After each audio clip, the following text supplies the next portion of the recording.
closer look to see. Why isn't she focusing? She needs to focus now. Do not forget my stories, Senua. Because your darkness comes from hell, and your fate lies there. They say the burning of a corpse will take you straight to Hela's gate, but gods and the living will follow this path. You must leave the Isles of Orkney across the eastern sea and find a road that leads north and down through deep, dark valleys. After 9 nights of riding, you will follow a great river and will find a bridge covered in gold. The path to Helheim goes from there, across the river of knives that flows from the dark world of Niflheim.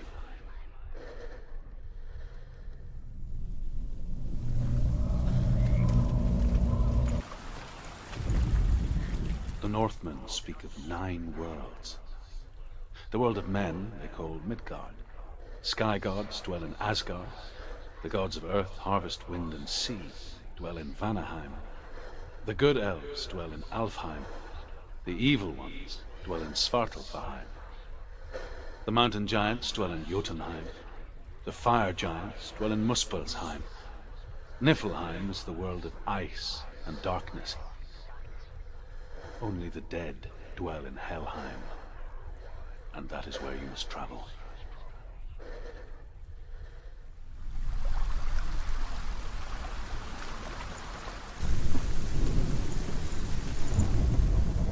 The world of the dead is ruled by the giantess, Hela, daughter of Loki.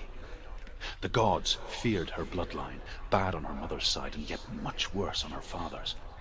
So, as a child, the All-Father cast her down into Helheim and gave her power over those who die of sickness, age, hardship, and self-slaughter. In all of the 9 worlds, only Hela can resurrect the dead. To Hela, your Dillion was sacrificed, and with her you must bargain.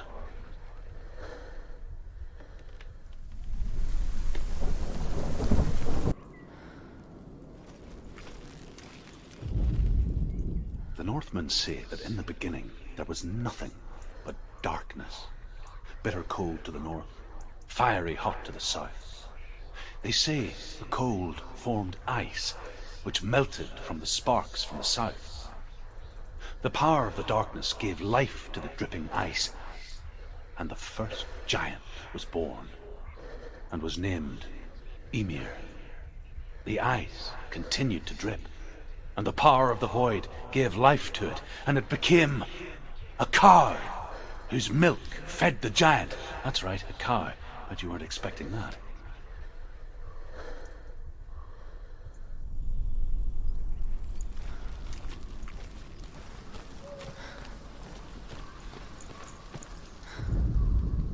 Ymir was a frost giant, a being of darkness, and all his sons and grandsons were dark after him.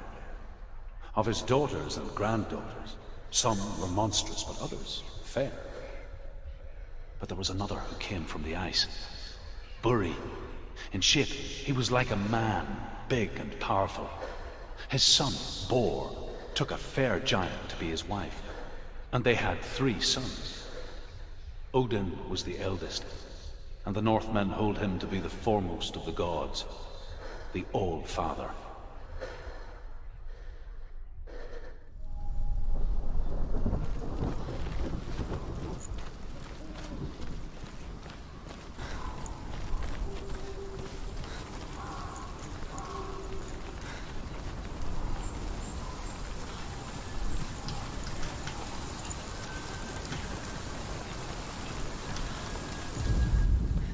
The Northmen say that Odin has 2 ravens. Their names are Thought and Memory, and each day he sends them out to fly all across the world. Upon their return, they perch on his shoulders and tell him everything they have seen and heard. In this way, he learns of things far and wide, and for this reason, he is called the Raven God. Senua, like Odin, you must seek wisdom through thought and memory if you are to succeed in your quest.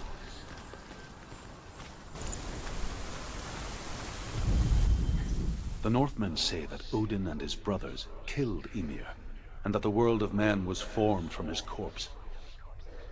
They made his bones into stone, and his flesh into earth, and his blood into the salt sea. They set his skull to be the bowl of the sky, with his brains for clouds.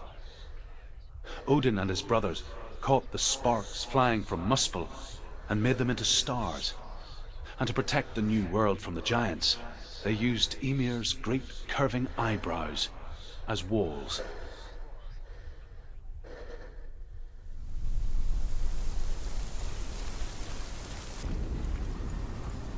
Exile makes sense when you realize that you were never really home in the first place. The Northmen say that Odin is always in search of knowledge and wisdom and magic. There was a very wise being named Mimir, who guarded the waters of wisdom which flow from the roots of the World Tree. Odin wished to drink from this spring, but he had to pay a price. So he gouged out his own eye as offering to Mimir. He drank from the well and traded one way of seeing for another.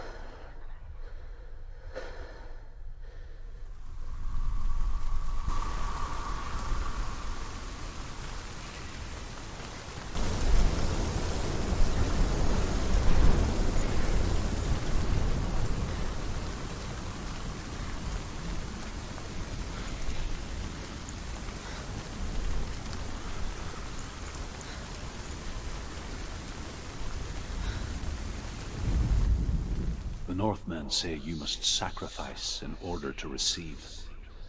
They tell how the runes were revealed to Odin only in sacrifice. He hung himself from the World Tree, and he stabbed himself with a spear, and he dedicated the sacrifice to himself. For 9 nights he hung on the tree without food or drink, and at last he saw the runes below him. He gave a cry, and gathered them in his mind and learnt them. Then he fell from the tree.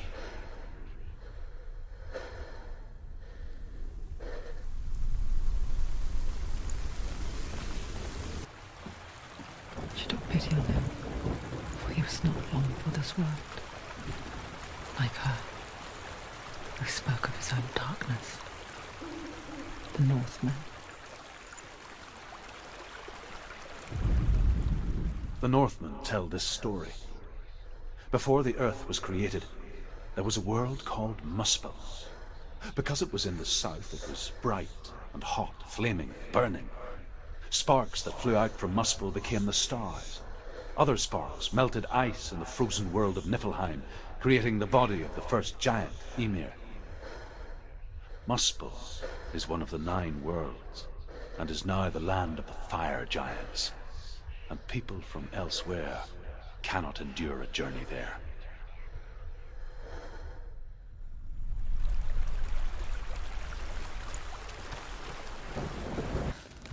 There's always another way. There's always a way. Find your own way. You just have to find it. Cert is waiting for you. It was never going to be that easy. He's waiting. Cert. The Northmen say that the defender of Muspel is called Cert, the foremost of the fire giants. His name means the Black One, because he is like something burnt. The Northmen believe that he sits at the border of Muspel with his flaming sword, and at the end of the world he will leave his post. He will travel to Asgard and Midgard, waging war against all the gods. He will be victorious, and then burn the whole world with fire.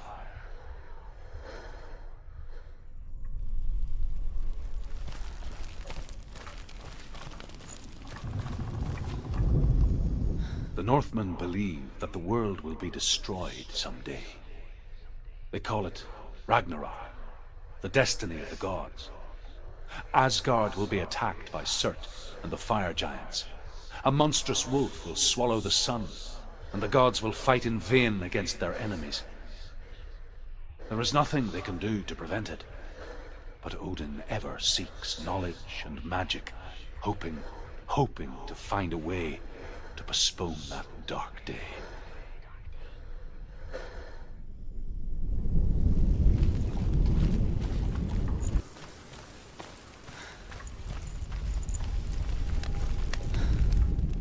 The Northmen say that at Ragnarok, the sons of Muspel will travel to battle in the ship called Naglfar, the corpse ship. And when the sons of Muspel leave the ship and ride to battle, it will be as though the sky had split open, and Surt will lead them. Wherever he goes, flame will erupt before him, and fires will burn behind him.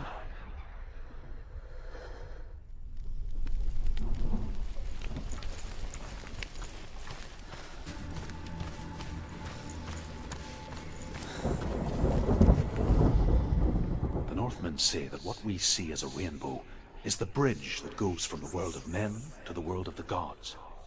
For now, they say the frost giants and the mountain giants cannot cross it. But they say that when Ragnarok comes, not a thing in this world will be safe. The rainbow bridge will break under the onslaught of the fire giants riding on flaming steeds. Senua, I have seen the fire of Surt spread far and wide, and to our lands. Ragnarok is coming.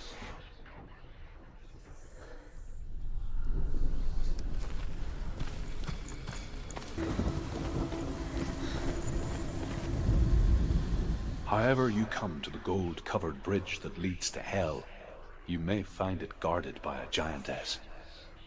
She will ask your name. She will ask your lineage. She will ask your business. The Northmen tell of the warrior woman Brynhild, who leapt into fire and rode to Hell to join her slain love Sigurd, and is challenged by the giantess.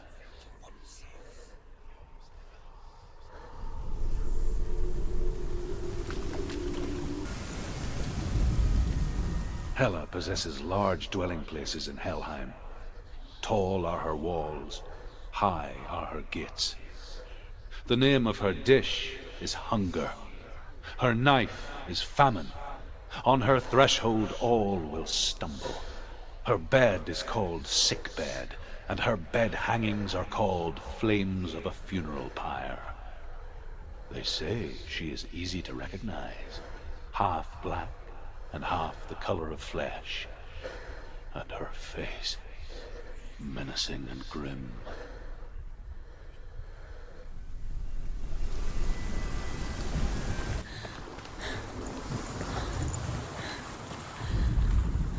Sigmund's sister trades shapes with a sorceress, and in disguise, she lies with her own brother.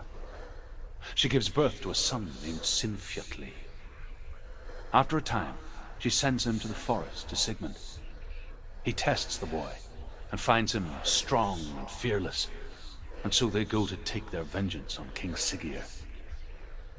But luck is not on their side. They're captured, and Siggeir has them buried alive.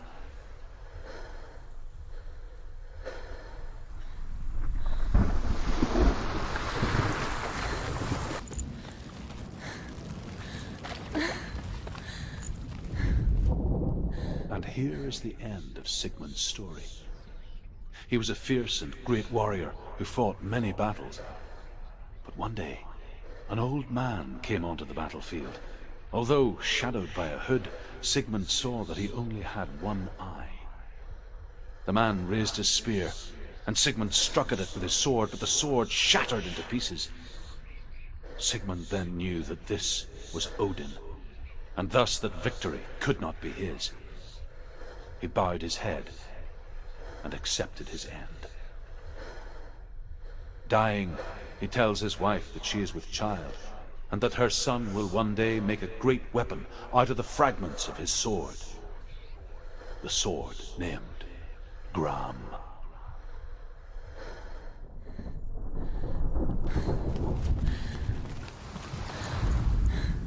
As Sigmund and Sinfjotli are being buried alive, Sigmund's sister throws an armful of straw into the grave mound.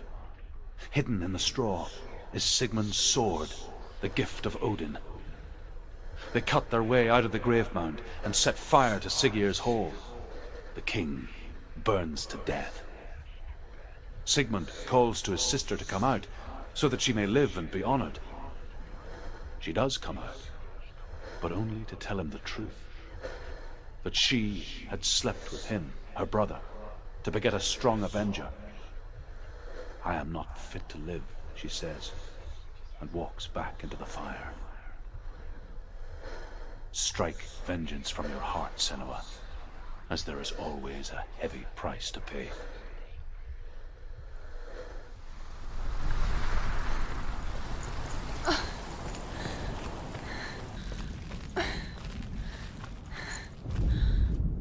The Northmen tell of a great hero. His name is Sigmund. His father's hall was built around a great tree, and one day Odin comes and thrusts a sword into the tree, a gift to whomever can release it. Many try, but the sword only comes out at Sigmund's touch. His brother-in-law, King Siggeir, wants it, but Sigmund refuses him, so King Siggeir plots revenge.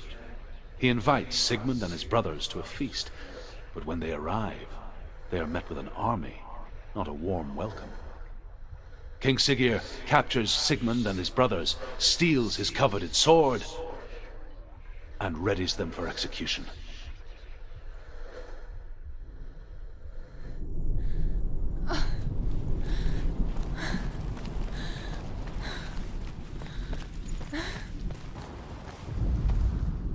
Death for Sigmund and his brothers seems certain. But the king's wife is Sigmund's sister, and she begs for mercy and implores the king to chain them up instead. He agrees. Not for mercy, though, but because he plans an even more cruel and lingering death. Chained to a tree in the forest that night, a she-wolf comes and devours one of Sigmund's brothers. She returns, ravenous, night after night, until only Sigmund is left. The next day, Sigmund's sister sends a servant with honey to smear on Sigmund's face. But to what end? Well, that night, when the she-wolf appears again, you'll never guess what happens.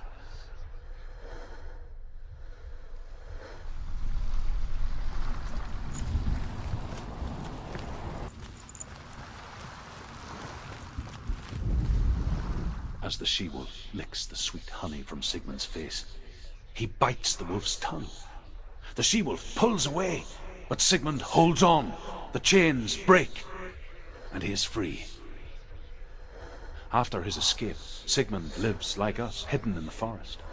His enemy, King Siggeir, believing him dead, as his sister plots revenge.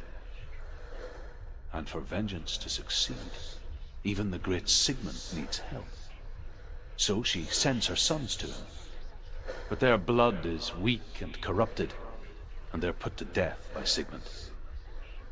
So his sister hatches a new plan, one that is cold of heart and pure of blood.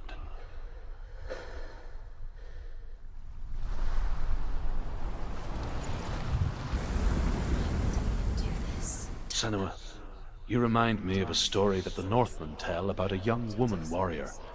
Her name is Hervor, the daughter of a berserker born after he was killed. She's a wild, willful child who teaches herself to fight with weapons. When she learns where her father is buried, her only desire is to reclaim the treasure buried with him, but above all, the sword, Tyrving.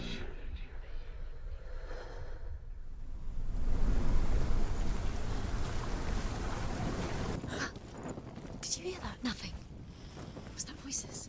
Is that his voice or the voice of the dead? Not Dillian. Dillian's calling to you. Can you Where is hear him? he? Where is he? He sounds like he's getting further away. Have you lost him? You're going the wrong way. Are you lost and have you lost him? Where are you? Turn left. Turn right. Over this way. What was that? This way. Follow this way.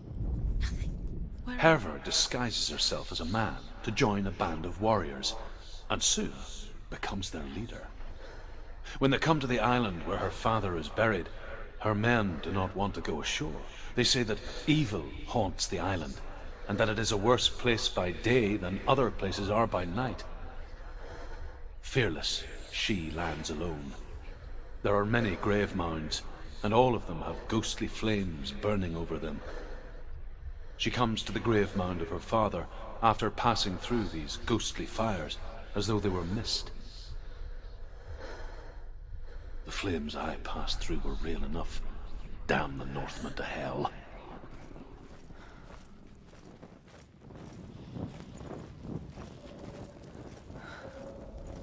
I can hear him.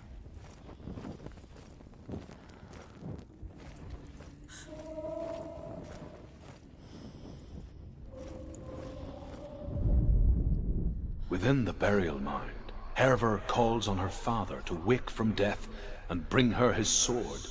She says that it is not seemly for the dead in their grave mounds to bear valuable weapons. Her father answers with words of warning. You go to your doom. Baleful runes surround you. You have gone mad. You have lost your mind. Your thoughts are confused. It is dangerous to wake the dead. Like I said, she reminds me of you.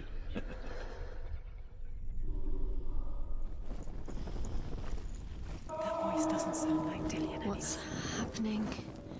It's not him, it can't be. What's that sound? The voice is changing. What?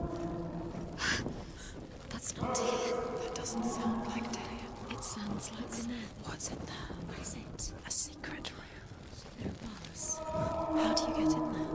How does she get in there? Maybe you can't. There's no way in. Find a way. There has to be a way. Find a way. There's always a way. Don't stop now. Don't give up. Hervor ignores her father's warnings. The grave mound opens, and it seems to be full of fire. Again, Hervor demands her inheritance, but her father warns her that the sword is cursed and would be the bane of her family. But he relents and brings her the sword. She leaves the island with it, but the curse holds true, and death would follow in the years to come. And so, Senua, the misdeeds of a father have cursed his daughter.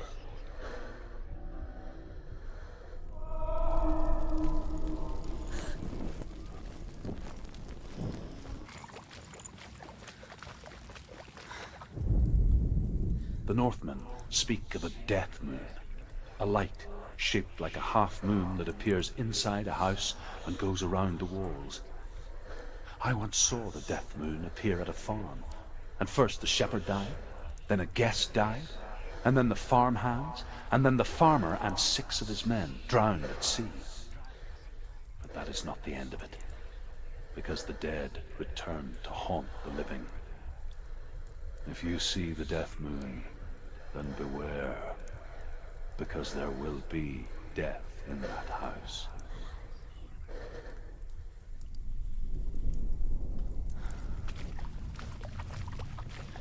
Focus the voice. Come on. There was a Northman called Grettir, big, red-haired, immensely strong, but he was afraid of the dark. It happened one night that an undead creature came to his house to drag him outside into darkness and kill him. He resisted with every ounce of his strength. He clung to the doorframe, but it gave way, and they spilled out of the house, and the monster fell back, and the moon shone down on its ghastly face. Grettir, terrified, cuts off its head, but is cursed forever. From that moment on, wherever he was, he would see those hideous eyes staring back at him. Sometimes we allow our own fear to haunt us to our grave.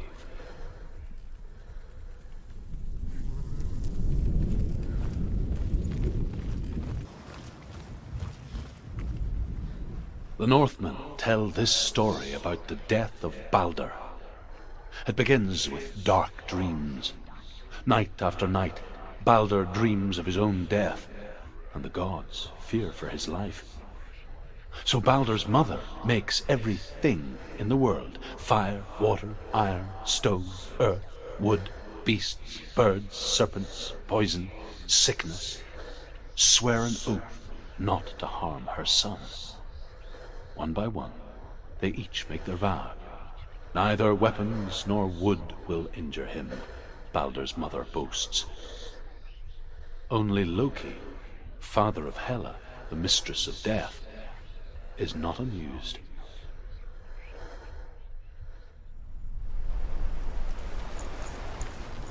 He's in the dark world. He's gone to the dark world. The gods feast and rejoice and amuse themselves by throwing spears and stones at Balder, striking at him with sword and axe. But he comes to no harm, whatever they do. The gods never cease to wonder at this great marvel. But Loki shapes himself into a woman and asks Balder's mother, "Is it really true that all things promise to keep him safe?" "I did not ask the mistletoe," Balder's mother confesses. "I thought it was too young." Oh dear.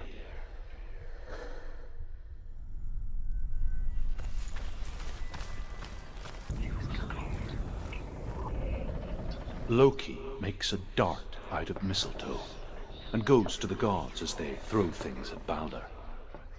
The blind god, Huth, was there. Loki asks him why he wasn't taking part. Huth says, "I cannot see where Balder stands, and even if I could see him, I have no weapon." Loki replies, "Here is a wand. I will tell you where he stands." And Huth throws the mistletoe at Balder. It pierces through him, and to everyone's horror, Balder is killed. And for this, Huth is slain.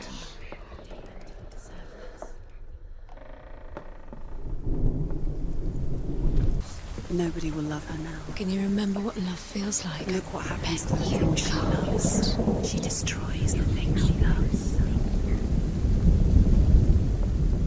The Northmen tell how the gods mourned Balder.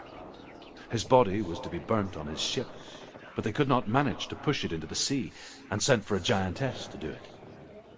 She comes riding a wolf and has vipers for her reins. She pushes Balder's ship into the sea with such force that the ground shakes and the rollers burst into flames. Doesn't know who killed When Balder's wife sees his body carried onto the ship, her heart bursts with grief, and she dies. She's put next to her husband, and the pyre is lit, sending the dead to hell. But even so, the gods cannot accept his death.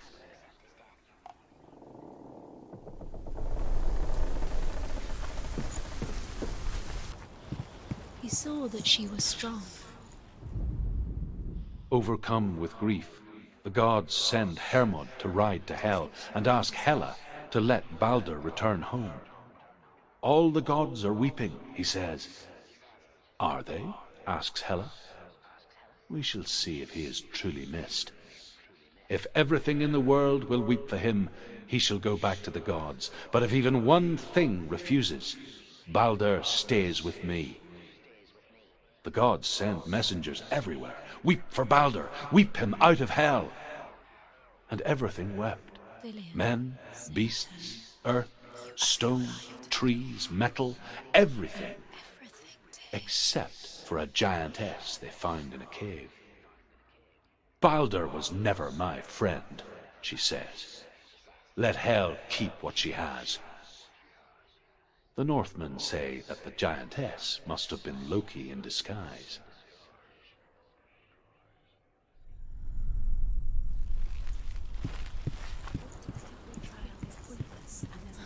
Why did you think you could make this? The Northmen tell how the gods punished Loki for Balder's death. They captured him and took him to a cave. They fetched his 2 sons and turned one into a wolf, and he ripped his brother apart. The gods used Loki's own son's entrails to tie him down, and turned these bonds to iron, and dangled a poisonous serpent over his face, so that its venom would drip onto him. Each time the venom drips onto Loki's face, he writhes in agony. The Northmen say that is the cause of earthquakes. A reminder, perhaps, that if even gods must accept death, then so must we.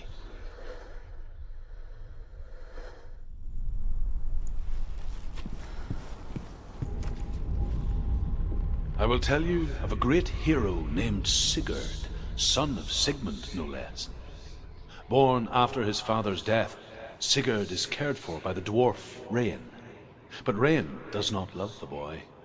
Instead, he plans to use him for his own ends. You see, Rain's father possessed a great treasure given to him by the gods.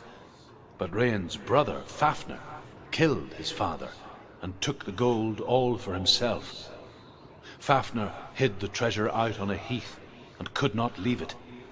And from the evil in his heart, he turned into a dark creature, a dragon.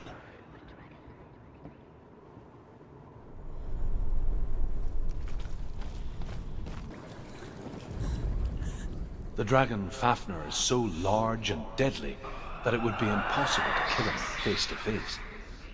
But each day, Fafnir crawls across the heath to find water. So Sigurd digs a pit in the dragon's path and lies in wait in it. When Fafnir slithers overhead, Sigurd sinks his sword into the dragon up to the hilt. Sigurd leaps from the pit, and Fafnir sees his killer. He warns Sigurd that the treasure will lead to his death, as it led to the death of all who owned it. Sigurd replies that death comes to all men, and every man would want to be wealthy until that day. And he takes the treasure.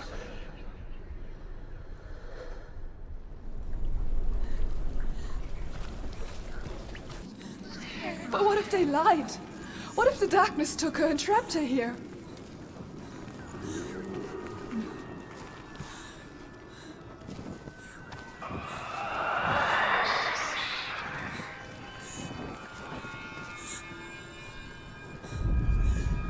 Rain the dwarf's sole desire is to possess this dragon's accursed treasure, and he uses Sigurd to reclaim it.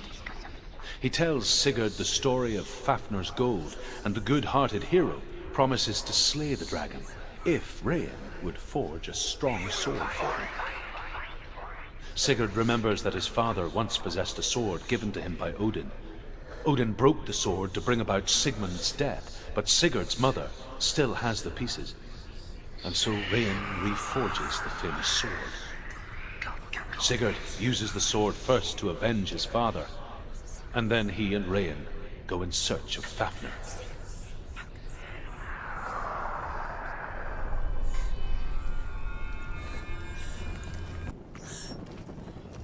She's lost. Sigurd learns that Brynhild had once disobeyed Odin, and so he had her punished, stuck her with a sleep thorn, and put her body within a rampart of burning shields.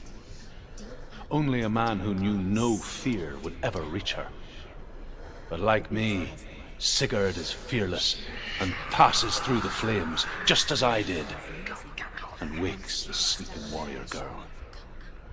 She teaches him the secret wisdom of runes, namely victory runes, ship runes, runes for persuasion, runes for truth, runes for healing and help, runes for perception and power.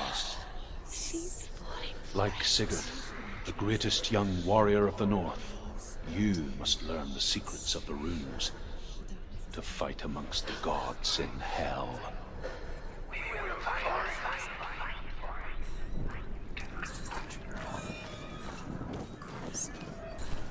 She never learns. Beast. Although Sigurd kills the dragon, Rain wants to keep Fafnir's gold all for himself. Rain also wants the strength and wisdom of the dragon, so he drinks its blood and asks Sigurd to roast Fafnir's heart for him. Sigurd does so, but when he touches the roasted heart to see if it is done, he burns his finger.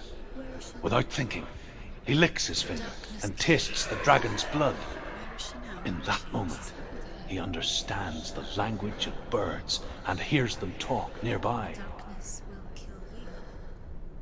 The darkness took your warrior. Eventually. It really happened.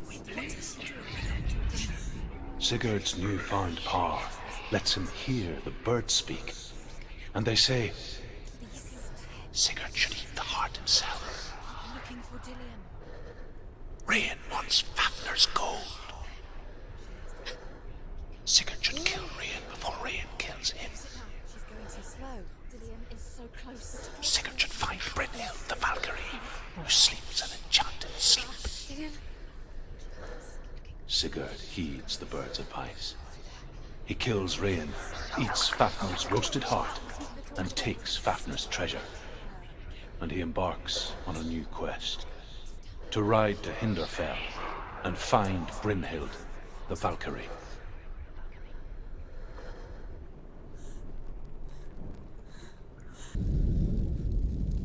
The Northmen say the world will come to an end. They call this Ragnarok, the destiny of the gods. First, there will be a terrible winter, 3 years long. Then, mankind will turn on itself. Brothers will fight each other to the death, and people will forget what they owe their kindred. Times will be hard. Crimes will be great. It will be an age of axes and swords. The wind will blow through abandoned halls. Wolves will walk where children played. The world will fall into ruin.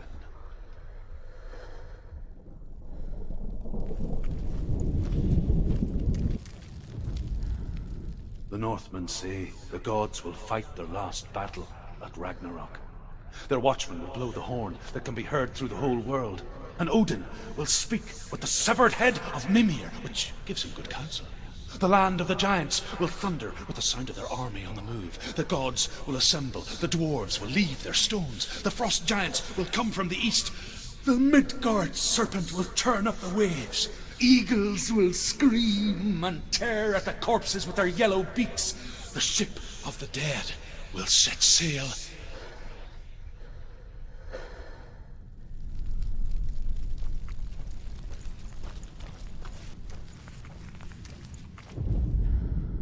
The Northmen say that at Ragnarok, the gods will face a ship full of their foes, which Loki has steered to Asgard. It carries the fire giants, the wolf that will eat the sun, and all kinds of dark creatures. Surt will join them with his sword of fire. The cliffs will crash. Trolls will walk the land. Men will tread the road to hell, and the heavens will split open.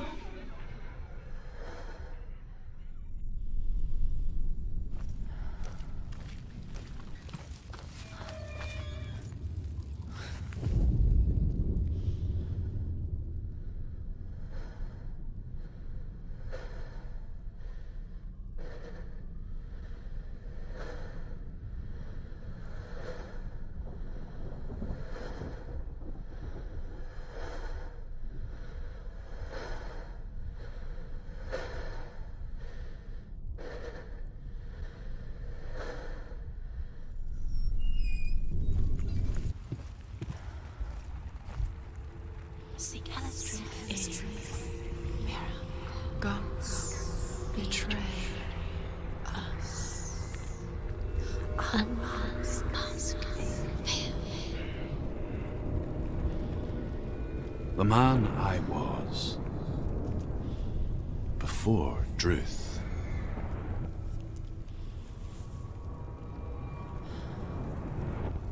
was a true coward, Senua.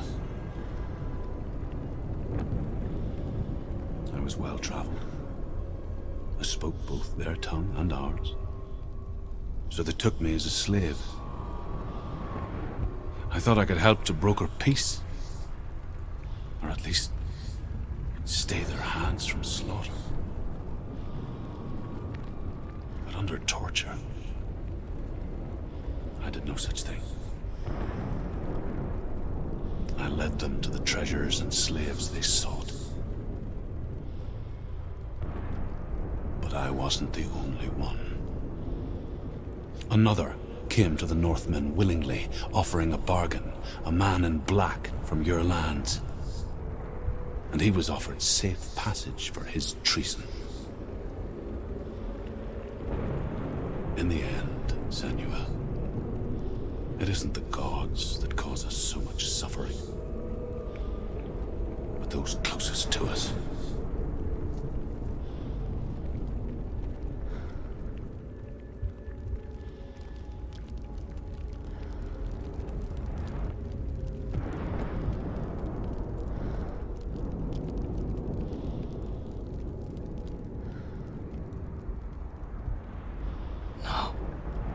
I'm here for Dillion.